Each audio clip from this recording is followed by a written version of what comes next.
रोहतक में पूर्व मुख्यमंत्री मनोहर लाल ने रोहतक लोकसभा के भाजपा जाट युवा सम्मेलन में पहुंचकर भाजपा जाट युवा संवाद किया। इस दौरान मनोहर लाल ने कहा कि कांग्रेस सरकार बनाने का सपना देख रही है, वो 10 साल में भी पूरा नहीं होने वाला।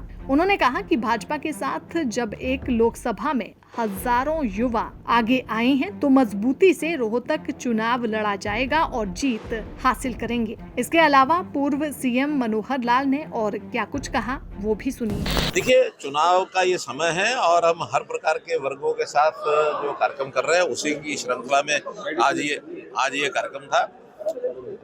लोकसभा के युवाओं के साथ संवाद का कार्यक्रम था और जो हमने किया है समाज के लोगों के लिए, किसानों के लिए, युवाओं के लिए, वो सारी बातें रखी हैं और सबने उसको स्वीकारा भी है कि हाँ ये सब काम हुए हैं।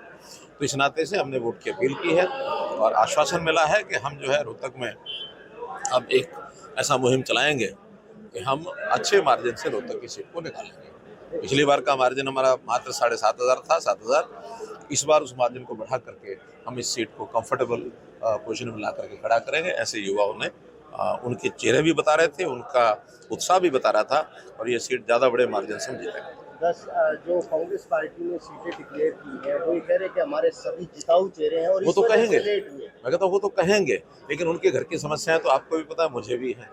जिस प्रकार से आपस में उनकी भिड़ंत, आपस में एक दूसरे के खिलाफ बोलने का काम, और बापू बेटा जिस प्रकार से घबराए कि भी पिछली बार हम दोनों खड़े होकर दोनों हार गए थे, इसलिए इसका मतलब तो ये है कि वो बापू और बेटा एक दूसरे को जिताने के लिए बने हैं। उनकी पार्टी का तो मामला खत्म ही हो लिया, तो जो पार्टी का मामला खत्म हो लिया तो कितना वो करेंगे। लेकिन हमारे यहाँ पार्टी का सिस्टम आपने देखा है, एक 1200-1300 युवक एक ही लोकसभा के इकट्ठे हों और वो जो अलख जगाएंगे, वो जो उसका परिणाम निकलेगा, हमें पूरा भरोसा है ये सीट जिस तरह से ये रोहतक की लोकसभा सीट है, काफी बहुत सीट में आपको राजनीतिज्ञ हैं, क्या लगता है कि ये जीतने के बाद विधानसभा किसकी होगी और यदि बीजेपी जीती है उसकी और कांग्रेस जीती तो उसकी विधानसभा तो काफी इफेक्ट पड़ेगा? देखिए, विधानसभा भी हमारे पास रहने वाली है और हम 10 की 10 लोकसभा सीटें जीतने वाले हैं। इफेक्ट जो होगा वो इसी प्रकार से होगा जैसे आप समझ रहे हैं, हम भी समझ रहे हैं। जब Bharatiya Janata party comfortable majority से, चाहे वो हरियाणा हो चाहे देश हो, उसमें जीतेगा तो निश्चित रूप से विधानसभा में तो हमें कोई दिक्कत आएगी नहीं है, क्योंकि इस समय का जो वातावरण है वो हमें काम आएगा। हाँ, राज्यसभा की सीट जरूर दीपेंद्र के पास आने वाले समय तो रहेगी, उसको अभी नहीं छीन सकते। अजय सिंह चौटाला ने विजेंद्र सिंह का बीजेपी छोड़ के गए थे और वीरेंद्र सिंह गए थे, तो अभी उनको टिकट मिला फिर ना। ये एक बार आप उनसे पूछो तो ज़्यादा अच्छा रहेगा कि उनका कोर्स ऑफ एक्शन अब क्या रहेगा। हालांकि हमने तो उस समय उनको भी कहा था कि भी ये विषय जो निर्णय आप कर रहे हो अच्छा नहीं है। उन्होंने कहा मैं नहीं, मेरा बेटा जो है वो लगा हुआ है, उसी ने निर्णय करना है, उसी के ऊपर छोड़ा हुआ है।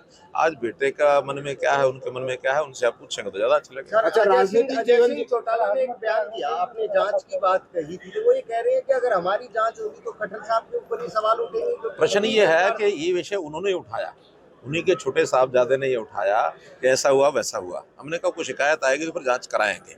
अब शिकायत देने वाले अगर खुद भाग रहे हैं तो भागे, शिकायत तो उन्होंने देनी है, विषय उन्होंने उठाया। अगर वो शिकायत देंगे तो जांच से फिर हम डरते नहीं है, वो होंगे हम होंगे देखेंगे।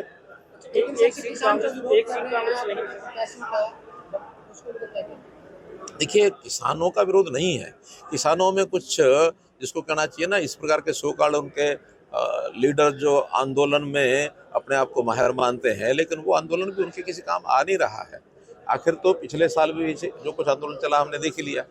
पंजाब के लोगों का एक बाहुल्य यहाँ उस समय भी था, चाहे वो टिकरी बॉर्डर था या फिर ये जो कौन सा सिंघू बॉर्डर था, तो वहाँ पंजाब के किसानों का बोलबाला था आज भी। अब वो हरियाणा में प्रवेश करने की बात कर रहे थे पंजाब के साथ, हमने उसको रोका नहीं आने दिया। क्यों? उनके मंसूबे वो अच्छे नहीं है, ना कोई राजनीतिक मंसूबे हैं ना कुछ और है। उनके मंसूबे अलग प्रकार के हैं, वो देश के सिस्टम को ठेंगा दिखाने वाले लोग हैं। ऐसा ठेंगा दिखाने वाले लोगों को कतई बर्दाश्त नहीं किया जाएगा। किसान नहीं है वो। लोकसभा का जो इफेक्ट है वो तो आपने बताया कि विधानसभा भी पड़ने वाला है, लोकसभा का तो है। कई राजनीति के लोगों पर भी इस चुनाव का असर पड़ने वाला है। आपकी नजर में ऐसे कौन कौन से जिनको बहुत ज्यादा असर पड़ेगा? देखिए, राजनीतिक आदमियों के अलग अलग अपने अपने स्थान होते हैं, अपना अपना काम होता है, अपने अपनी ऊंचाई होती है। उसके हिसाब से जो भी चुनाव में उभर करके आएंगे। अब सबके सब तो आगे नहीं बढ़ते हैं, उसमें स्वाभाविक रूप से हर पार्टी अपने योग्यतम व्यक्तियों को आगे बढ़ाती है। तो योग्यतम व्यक्ति हमने भी आगे बढ़ाए हैं, वो चुनाव जीतेंगे। बाकी लोगों के भी स्थान को कम नहीं किया जाता, सब लोग अपने अपने काम में फिर से लगेंगे, फिर और अवसर आएंगे, आगे बढ़ेंगे। कईयों की राजनीति भी खत्म हो सकती है। नहीं, कोई राजनीति खत्म नहीं होती किसी की। कोई राजनीति खत्म करने के लिए कम से कम भारतीय जनता पार्टी तो ऐसा कोई प्रयत्न नहीं करती है। नहीं, ओवरऑल नहीं, ओवरऑल का कोई अर्थ नहीं है। हर किसी पार्टी के अपने अपने नेताओं का अपना अपना विषय होता है। हम ओवरऑल कैसे बता सकते हैं? ओवरऑल नहीं बता सकते। और एक सिस्टम है, चलता हुआ सिस्टम है, इसके अंदर जो भी अच्छे काम में करते हैं वो लोग हर पार्टी में आगे बढ़ते हैं। धन्यवाद। जो करनाल से प्रत्याशी से भगोड़ा कोशिश किया अभी हमें पता नहीं है, पुलिस जाने वो जाने। अच्छा, पूरी ताकत के साथ आ गई है भारतीय जनता पार्टी तो 1 महीने से हम लगे हुए हैं। ये तो कांग्रेस ही है जो बिल्कुल घबरा करके और इस समय तक निर्णय नहीं कर पाई थी। उनके अंदर जिस प्रकार के मसले चल रहे थे वो सब उजागर हो गए हैं। अब लोगों में बेचैनी जो है वो किस करवट बैठती है, देखेंगे। एक बार प्रेडिक्शन और बता दो आप। प्रोडक्शन तो मैंने बताया 11 के 11 कमल जो है हरियाणा में खेलेंगे। 10 लोकसभा के, 1 विधानसभा का, 11 कमल हरियाणा में खेलेंगे। पहलवान आगे हैं, अब तो मुकाबला सही होगा। हाँ, अच्छी बात है ना, मजा तो अब आएगा। दैनिक सवेरा के लिए रोहतक से सुरेंद्र सिंह की रिपोर्ट।